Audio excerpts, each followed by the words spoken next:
Hi everybody. I want to do a second review of the Astro-Tech AT60EDP.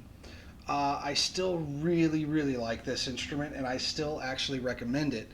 However, after my original review in the comments section, somebody noted that based on the star patterns in some of the images that I shared in the original review, it looked like I had pinched optics. And so I wanted to do some further field testing and investigate that a little bit more. Um, and look for consistency across images, dates and times and so forth for that same pattern. And it looks like I do indeed have pinched optics in the instrument.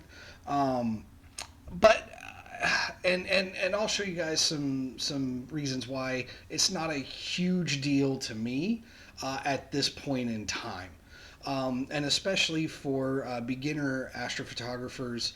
Um, to me, I don't find the artifacts all that detracting from the overall image, and you almost have to do a little bit of pixel peeping to get there. However, I did want to be fair and try and investigate if that was the case, and it looks like it is. However, this is an issue that can happen with any brand, with any manufacturer, and with any one particular scope. So just because one scope has pinched optics should not be taken as a indictment on a brand or on a manufacturer. Okay, but I did also want to review just a little bit my impressions of the SharpStar 50EDPH.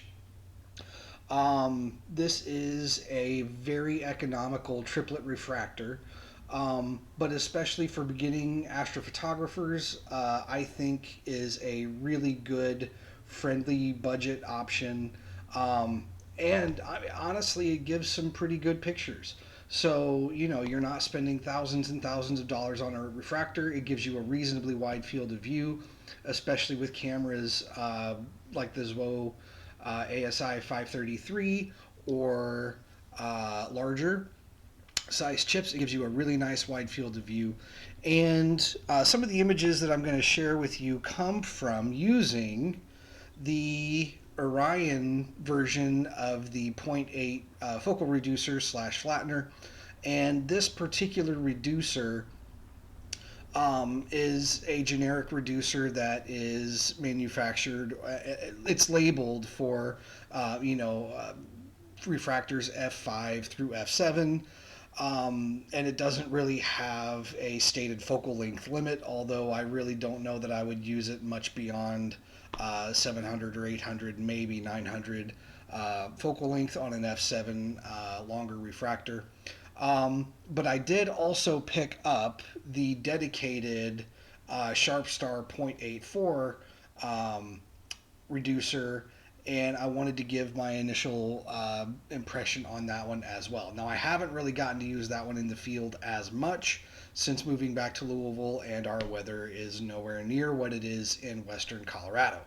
But I wanted to give you guys my thoughts, so let's go. Okay, so here we've got the Rosette Nebula.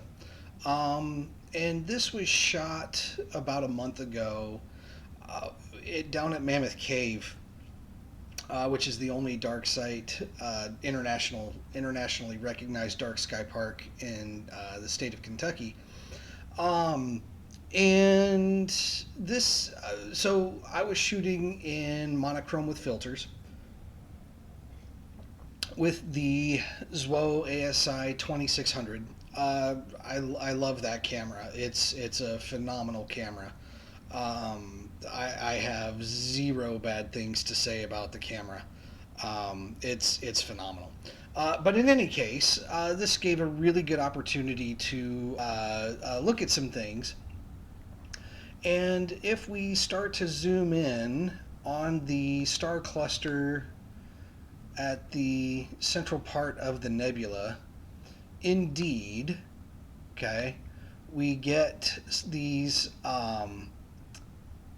patterns in the brighter stars that is indeed indicative of pinched optics. Okay, so these are not diffraction spikes in the same way that the spider veins of a Newtonian. If you have four spider veins that hold the secondary mirror in a Newtonian, you get that really, and a lot of people really, really like it, right? The cross pattern in your stars. And if it's hexagonal, if you have six of them, then you get six, and if you have three of them, then you get three, and so on and so forth. But this is indicative of pinched optics, and what that means is that a number of things, at least a few things anyway, could be causing it. So one issue, and the most common culprit to my knowledge, is if a screw that is holding a lens cell, one of the cells that holds the lens in place, if there's a screw that's too tight, then it can be slightly distorting the lens itself, ever so slightly, and so you can get optical artifacts, right? And that's exactly what these are. Okay. Another cause of pinched optics would be thermal expansion, right? Rapid thermal expansion, particularly, where the lens deforms from the holder because the expansion it doesn't necessarily have to be thermal expansion, but just change in shape due to thermal changes. Okay, it could be expansion or compression, but in any case, that can happen if the lens expands or cools down at a rate that is much faster than the cell. Then the way that it's going to be held in place can slightly change, right? So that would be another potential cause. Okay, so those are, the kind of reasons. And a number of people, when they discover things like these, will indeed, dig into their telescope and try to find which particular screw is either too tight or loose or whatever, and adjust things. I have not done that on this scope yet.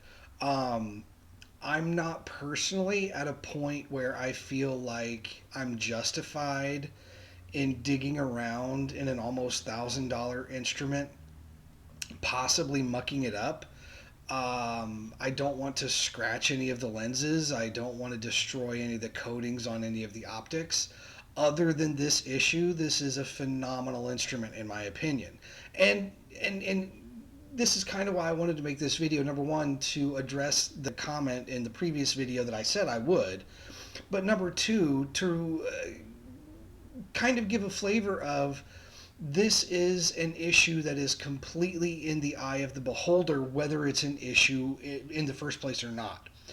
And at least with this level of optical pinch, to me it's just not. I mean, you almost have to zoom in and do some pixel peeping to see it.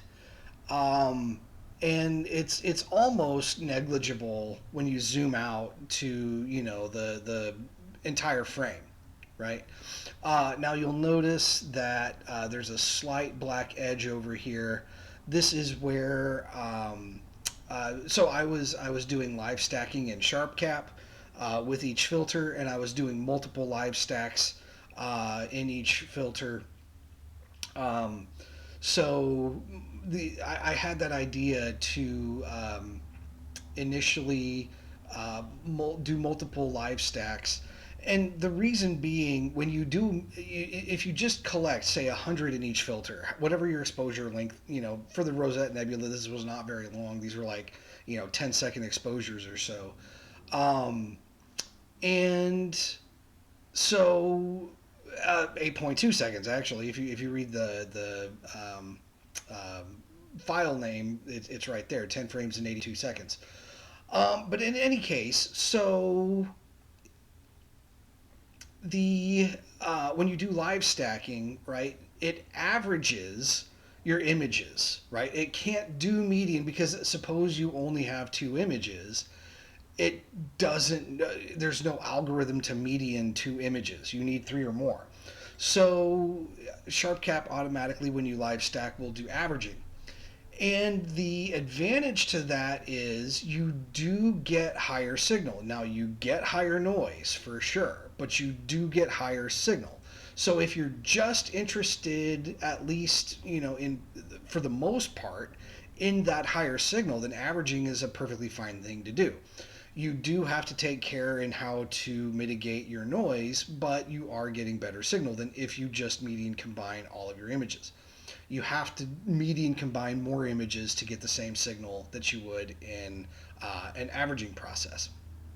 So my thought was do several averaging sets per filter, and then you can median those. Now it won't necessarily get rid of some of the inherent noise that's found from your gain if you're using high gain, which I was. You're using high gain and your dark currents and all of those kinds of things. No matter how cold you make your camera, you'll always have dark current, and any flat fielding features, of course. But if you don't have calibration frames to use, and I didn't take calibration frames this night. This was more of a test run on this particular technique to see if it even worked or not. So I really didn't bother with calibration frames. It actually works quite well. So the whole idea is that I think. Oh, I don't know that there's any inherent in here. But if you have streaks of hot pixels, this is one of the massive drawbacks. I think. No, that's not one. Here it is. Yeah, streaks like this. Okay. So if you have a hot pixel, if you are not perfectly polar aligned, or if your mount inherently does not track perfectly, which almost no mount does. I also did an auto guide tonight, so again, or this particular night. So again, this was proof of concept. Then, as the mount drifts, the hot pixels are going to drift through the image, right? As we can see right here. But the whole idea of median stacking is that those get medianed out, right? So even if you're drifting, if you just take 100 images and you median them all together, then you really don't have those kind of hot pixel features. So my thought was, well, what if you do several sets of the averages so you get that slightly higher signal to noise in your initial subs, and then you median those averaged live stack sets. And it actually worked out decently well. So this would be another poor man's way of doing astrophotography, if you will. So this was one particular image in the G filter, and this is in the H alpha filter. And so another thing to stress, and another reason why I would not necessarily say that the pinched optics issue is just a make or break. But if you look at the edge of the frames, these are still sharp stars, right? These are still pretty decently sharp stars, and I was even slightly out of focus. I took the time to focus marginally in between each filter, but I didn't do a really, really deep filter or a deep focusing, routine in between each filter. I don't have a Batinov mask, so I just did it by eye and made sure that the stars were decently sharp when zoomed in. But this telescope gives a pretty flat frame across at least an APC type sensor, which the 2600 is. Now you can see just a little bit of a coma effect with this brighter star with a little bit of glare, but other than that, round star, round star, round star, round star. So there's really no coma to speak of at any appreciable level. If I remember right, there might have been uh, maybe just a hint in the lower, maybe just an absolute hint. This star, this star, this star, maybe showing some slight elongation. These stars in here, perhaps. But again, you almost have to be a pixel peeper to see it. And if we go to the bottom right, really no appreciable coma. Round star, round star, round star, round star, round star, round stars. So round stars more or less all around. Maybe just an ever, slight bit of coma in the lower left there. But I mean, other than that, it's really not bad. And so you know the pinched optic issue to me is really not that important. You can hardly see it in this particular image, right? And so when I color combined everything and I cropped the image just to get the nebula itself, this is what I came up with. And so for less than an hour imaging on the object, getting some BG, R, and then H alpha, and then I combined the R and H alpha into the same red channel. I mean, for less than an hour's worth of work and without calibration, that's a damn good picture. So it's a true, you know, if those slight spikes really do bother you, and this was screen captured, so this was not the original resolution. Um, if those spikes really do bother you, then I would say take care, take caution. But again, it can be in any scope from any manufacturer, so I wouldn't necessarily throw the baby out with the bathwater. In my opinion, the AT60EDP is still a pretty premium beginner astrograph. Um, it's one of the easier point and click. You don't really have to worry about getting the correct spacing. You just have to have the spacers necessary to get your camera in focus. And once you're in focus, point and click and you go. So from that perspective, for less than $1,000, I still highly recommend the telescope. It can produce really solid images. So that same night, I was able to get the Andromeda Galaxy, and this is by far my best effort on Andromeda. And again, it was about right at an hour total between all three filters, um, and zoomed in, and you almost don't even see the pinched optic issue here. Again, this is a cropped image. This isn't the original resolution, but I mean that's you know approaching textbook quality, right? With a less than $1,000 instrument. Now, granted, the camera's a premium camera for an APS-C sensor size, but that's what comes with having a cooled camera and a filter wheel and so forth. But again, it's just a damn good picture. And then I reprocessed it with an increase in the H alpha signal, um, and so again, I cannot complain one bit. And here's the Flame Nebula and Horsehead Nebula region.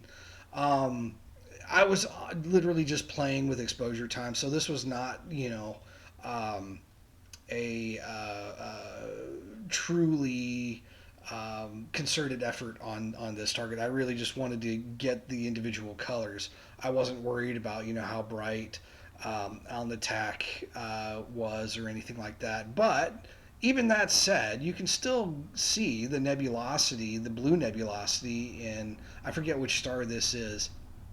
This is Alnitak. I forget which one this is, but you can still see that nebulosity, and you still get to see some of the streaming, um, nebulosity from the uh, gas region that the Horsehead is part of. So I cannot really complain about the pinched optics issue. I just really can't. I'm not going to, uh, you know, I just can't. I'm that, and that's all I'll say about it. It is there.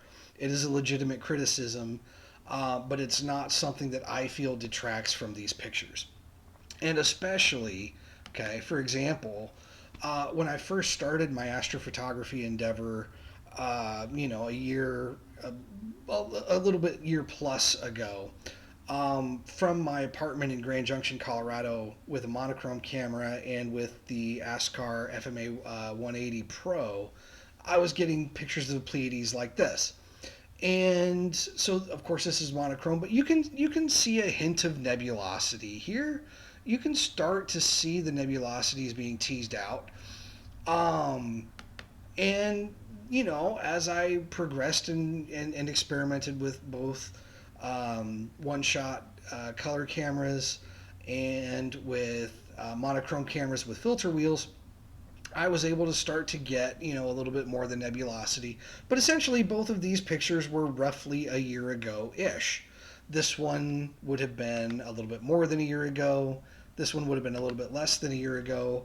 And then, same night as the Rosette Nebula, the Andromeda Galaxy, and the Flaming Horsehead, I also took the Pleiades, and I got this. So this is also with the AT60EDP. Um, so to go from these two pictures to this in a year's time. Granted, yeah, I've learned a little bit more processing. I've learned a little bit more, how to use my mount a little bit better. I still don't use it to its fullest capacity. I'm more of I want to actually start shooting, so I do rough polar alignment, and then I, just recenter it as it drifts, and then just stack things and whatnot. But this is the result that I get, so I can't really complain about this. Again, this would not be textbook quality now, given how many people are becoming experts at, really, really good deep sky imaging, and then the post processing to boot. But this would absolutely be able to be found in a textbook from 20 or 30 years ago. This would be a premium picture to be in a textbook to show the reflection nebula and then the nebulosity of the surrounding region. So I cannot say anything bad about the AT60EDP. If having pinched optics is a huge issue for you, you might contact whatever manufacturer or site you're looking at buying from, whether it's an Astro-Tech instrument from Astronomics, or if you go through somewhere like High Point Scientific or Agena Astro or Woodland Hills or telescopes.net, wherever you typically go for your equipment. And just ask if they have any sense of what fraction of instruments come to them from the factory that end up having pinched optics complaints. And of course, you can always scour the Cloudy Nights forums and so on and so forth. But pinched optics is kind of a hit or miss thing. You can't necessarily predict. I've seen reviews of William Optics Red Cats and Space Cats that had pinched optics coming out of the factory. So, those are supposed to be your absolutely premium introductory astrograph refractors, starting out at $1,000 or more. The mini cats now coming out for less than 900, but still, if you spend $900 on an instrument, you'd like for it to be as advertised. But this is kind of a crapshoot. There's always a chance that a cell isn't holding your lens exactly properly, and by exactly properly, we're talking the tolerances on these are minuscule, right? And that's why sometimes the defects can be difficult to see at first glance. Without some experience, or even with experience, you might really have to do a little bit of pixel peeping. But other than that, getting results like this, I just can't complain. And so I still highly recommend the scope. Okay, I just still highly recommend the scope. So now to the uh, EDPH, the SharpStar 50EDPH, right? Um, so just a couple things to note, all right? Number one, number one, absolutely number one. This does not come with. This is added on by me. The dew shield is retractable, as most are, but it is very smooth. It's very snug. It doesn't really move around once you set it. Um, and it's a really really in my opinion fairly well constructed part of the instrument. Um, because I added the extra dovetail, that means that my rotation is limited, right? Which you would probably be limited anyway if you were using a filter wheel.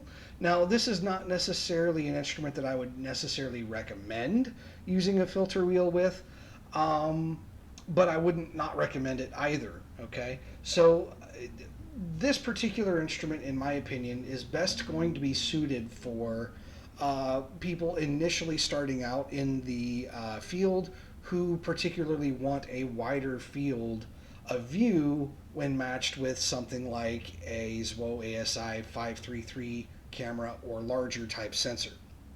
Okay, although quite honestly, the 585 would probably work really, really well with this thing, especially the cooled version would probably work really well with this thing. So this is your budget introductory triplet refractor. Okay, so what that means, of course, is you have three um, lens elements in here. And the idea is that they are constructed and spaced such that you get minimal, if any, chromatic aberration. Um, I have not really detected any credible amount of chromatic aberration. It seems to work really well. The draw tube is not incredibly long, but stock, this does come with about almost 10 centimeters of extension with 2-inch threads on both sides, and that helps you achieve your focus um, with your cameras. But I have started to use the SharpStar 0.84 focal reducer that is specifically built and matched to the 50EDPH. Now, I really haven't gotten to use that particular reducer in the field yet. Um, I have been the test I'm going to show you. We're done with the Orion 0.8 reducer. The particular image we have here, and I'll talk about this here in just a minute, was shot with this, but it's more of a field test to test again things like coma at the corners and things like that, right?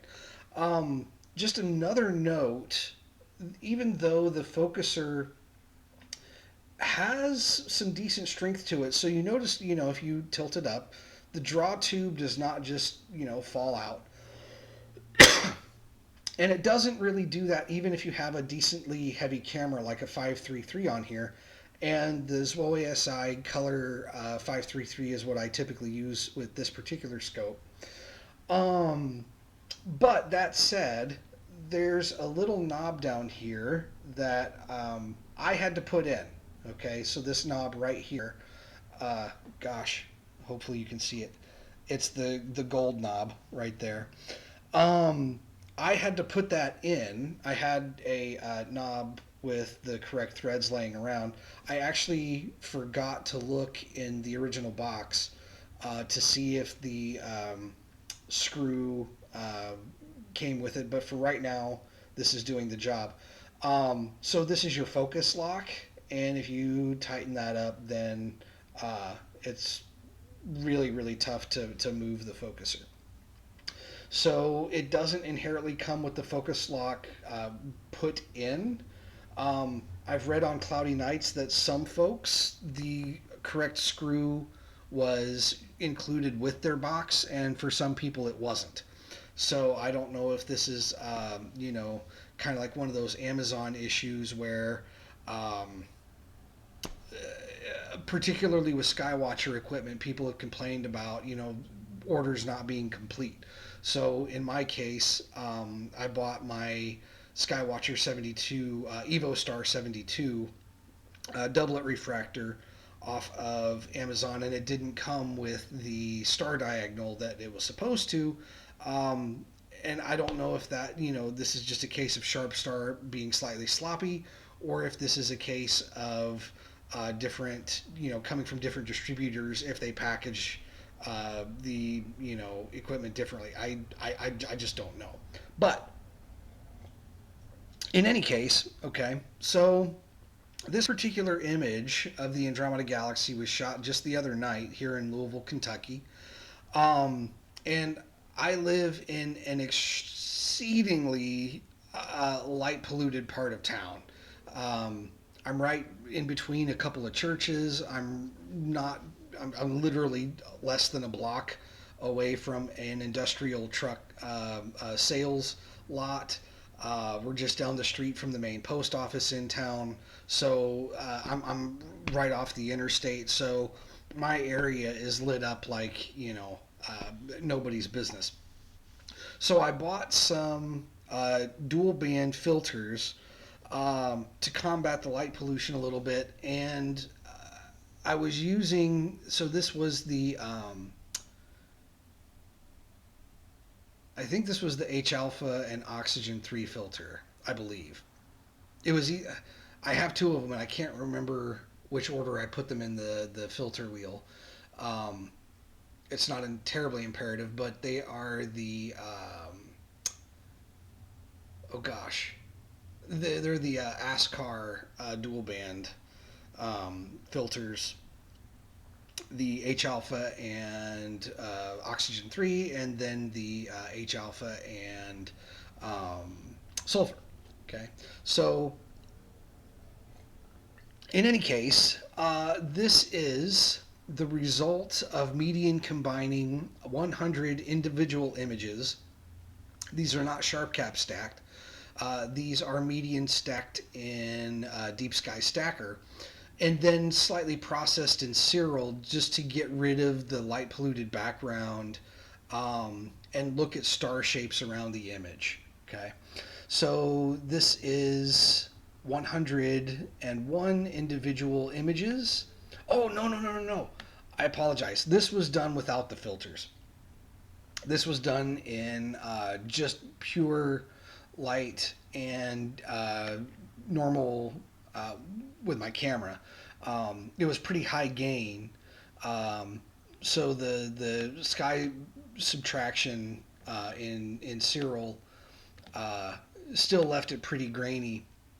But when you auto stretch the histogram, it can really bring out the flat field features that are inherent in the camera scope system. But what I really wanted to get at was for the 0.84 reducer, it does have a specified 55 millimeter back focus. And I don't know if I hit it at exactly 55 millimeters, but I know I was at roughly 50 millimeters, right at pretty close to 5 centimeters. And I wanted to see how good the edges were, right? And quite frankly, there's very little evidence of coma in the upper left.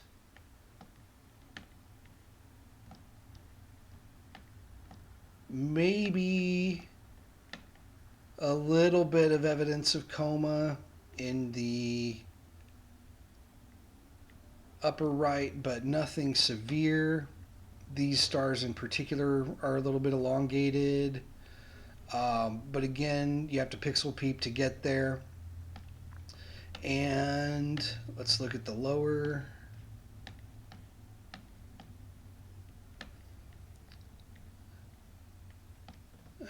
Decently round stars. round star, more or less round star, maybe slight elongation with some of these, but overall pretty round stars. And then in the lower right,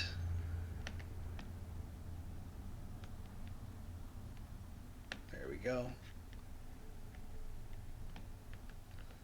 And the lower right honestly doesn't look too bad, right? So you got round stars, more or less round stars. So overall, with a 533, essentially a 16 millimeter diagonal across the chip, this provides a relatively flat field. Um, and so, you know, I'm pretty happy with it. It obviously, in my heavily light polluted area, you know, it without light pollution filters or narrowband filters, be very difficult to get anything, you know, pretty picture wise. But to do star shape tests, this is perfectly fine. But I did want to share some results of the scope itself that are more pretty picturesque. And this picture was taken while still in Grand Junction, Colorado. And this was taken with the 0.8 Orion reducer. And this is a screenshot, so the resolution is terrible. But even with that, you can see a little bit of elongation, particularly in the high corners. The stars right here definitely have some coma to them. Maybe not too much in the lower right or lower left, not really a ton in the lower right, but it's definitely there, right? So I can't really say yay or nay if this provides a really truly flat field because I haven't done it with the correct spacing yet, with the 55 millimeter spacing. However, it's still, I mean, this is still, in my opinion, a pretty darn good pick of the Andromeda Galaxy. This was my first good picture of the Andromeda Galaxy, if you will, in my estimation. It was by far the best I had taken at the time. Maybe not, you know, what I took with the ATP, the AT60EDP that I showed a few minutes ago, but still pretty good. And the same night that I took this, I also got the M33, the Triangulum Galaxy, and this is with dark extraction and Cyril. This is M16, the Eagle Nebula, and this is just a single live stack, and you can see a satellite starting to move through the image. And again, the corners, you can really, oh, there's another satellite there. You can kind of start to see the coma in the corners, but overall, the stars can get pretty sharp. Again, a screen grab, so the original, it's not as good resolution as the original. This was just a random portion of the Milky Way. And also, it's important to note that I was using relatively high gain on the camera so that I could keep my exposure short so that any errors in the tracking mount would be mitigated. And by the way, the Mammoth Cave mount was a iOptron Chem 40. And for this night in Grand Junction, I was using an iOptron SkyHunter. Okay. It belonged to the school that I was employed at, so it wasn't mine. I don't have it with me. I didn't take it with me or anything like that. So I can't really give a in-depth review with a hands-on version of that. But if anybody wants my thoughts on the SkyHunter, I can give them to you. But again, back to the SharpStar 50EDPH, this is a pretty good, you know, that's a pretty good wide field shot right there. And then the North American Nebula, maybe a little bit of overexposure, but again, I was after the nebula, not really worried about the stars. Okay. So overall, um, you know, I like this little scope. Okay, I actually really like this little scope. Um, for an introductory astrophotography endeavor, this is, you know, possibly one of the better ones that you can buy. Um, the other one that comes to mind that's right at the same price point would be the Ascar FMA 180 Pro. Um, this is a inherently um, it has 50 millimeter objective lens, but it is an f5.5, so the native focal length is 275 millimeters, whereas the FMA is 180, right? But the FMA 180 Pro is also only 40 millimeter diameter for the objective lens. So this has a little bit more light gathering power, or you know, if you want to think in terms of 5 squared versus 4 squared, um, not quite double, but about 60% more light gathering power. So, you know, it just depends on what you want to use and what you want to use it with. With the 0.84 dedicated reducer, right, we definitely saw that Andromeda comfortably fits in, right? So even though this isn't the greatest of pictures, the major portions of the disk of the galaxy are right here, right? The major portions of the disk of the galaxy are right here.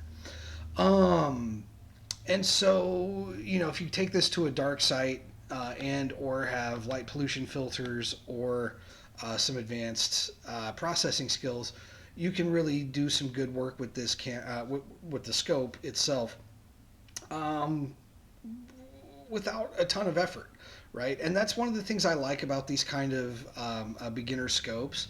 You don't have to use really sophisticated mounts with a lot of um, uh, learning curve to them, right? So as you would if you were going to use a larger refractor or a even a smaller Schmidt-Cassegrain, still requires a decently strong mount. You know, even a 6-inch Schmidt-Cassegrain would require something like an iOptron Chem 26, a Gem 28, or the Skywatcher HEQ5. And you know, once you're there, you're start or the Celestron AVX mount. So you know, once you're there, you're start $1,000 as your baseline for mounts. Whereas you know, a small refractor, number one, having a shorter focal length, you don't have to buy as sophisticated a camera. You could easily attach the non-cooled version of the ZWO 585, and you know, with enough stacking and exposure time on a given target, you can get some really good results. This, you know, the Triangulum was taken with the 533. It's the Pro version, so it has the cooler on it. But you know, as long as you have a reasonable mount that's working reasonably well, you can get an image like this in honestly just a few minutes time. And so for somebody who's just getting into the hobby, or you know, is more of a point and click and doesn't necessarily want to worry about all of the post processing techniques, and they just want to get some results that they're happy with, this is a really good instrument. It's not going to break the bank. It's one of the cheapest refractors on the market for, you know, taking dedicated pictures, but it can be used optically to boot. It doesn't come with a diagonal with an eyepiece, but with the threads, if you have a 2-inch diagonal, you can put one in. Or if you have a 2-inch to 1.5 or 1.25-inch eyepiece adapter, you can put that in. And, you know, you might have to use an extender or two depending on whatever. But it could be used optically, and you can still get some really nice images of things. So, in my opinion, it's a pretty versatile refractor, especially if you want to take you know, shots of the full moon and get the entire moon in your frame. This would be a really good instrument to do it with. So you know, it's not gonna do well with planets, right? So let's just state that up front. It's not a planetary imaging object. For that, you really do want something that's about 1,000 millimeters in focal length or longer, preferably a lot longer. But for wide field, for galaxies, nebulas, the moon, getting started, especially if you pair it with a cheaper camera tracking mount like a iOptron SkyGuider, or with the Explore Scientific IXOS 100 PMC8, or maybe the Skywatcher. I forget what the name of their camera tracker is, but it's a really common one, and it's just I'm blanking on it. But in any case, any of those types of mounts, you can really start to get really good results. Those are also good mounts to start practicing things like auto guiding with and things like that. So to get your feet wet in the hobby, it's a good little instrument. You can play around with a lot of things. If I had turned the gain down on these images, then the stars themselves, the nebulosity would be a little bit dimmer, but the stars themselves would be a little bit sharper. So you can learn those kinds of techniques and things. But yeah, you can see galaxies. You can really start to see nebulas. You can get nebulosity, the Milky Way, everything. So in my opinion, it's a decent little refractor with the reducer. Oh, and the correct spacing. It gives you a flat frame, at least out to the 533 sensor size. So my recommendation, 2 thumbs up. For the price, it's pretty good. It does have the 360-degree rotator, but with my dovetail bar, my rotator can only go so far. But it is what it is, right? So a lot of people might use this as a guide scope, as a side scope to mount on a larger refractor or a Schmidt-Cassegrain, or a Ritchie-Chrétien of some kind. But in any case, it can stand alone as your basic wide field astrograph. So again, 5 stars. The construction is pretty good. I haven't detected any optical defects. There's a lot to like about the scope. It does have the 2-speed focuser, right? So you have your coarse grain focus, and then you have your fine focus, right? Which is really, really helpful for detailed astrophotography. So it's a bare bones scope. It doesn't have 6 lens elements, and it's not a Petzval design and all those kinds of things. So you do have to worry about spacings. But just to get started, if you can get your camera in focus, you can get pictures like this. Just point it at the Milky Way, and there you go. Or if you have a go-to mount, once it's polar aligned and it knows what time it is, you tell it where to go, what you want to look at. Whatever the case may be, right? So my opinion, a great little scope to get started with, and there you go. So those are my thoughts on the Astro-Tech AT60EDP and the SharpStar 50EDPH. All right, we'll see you guys next time.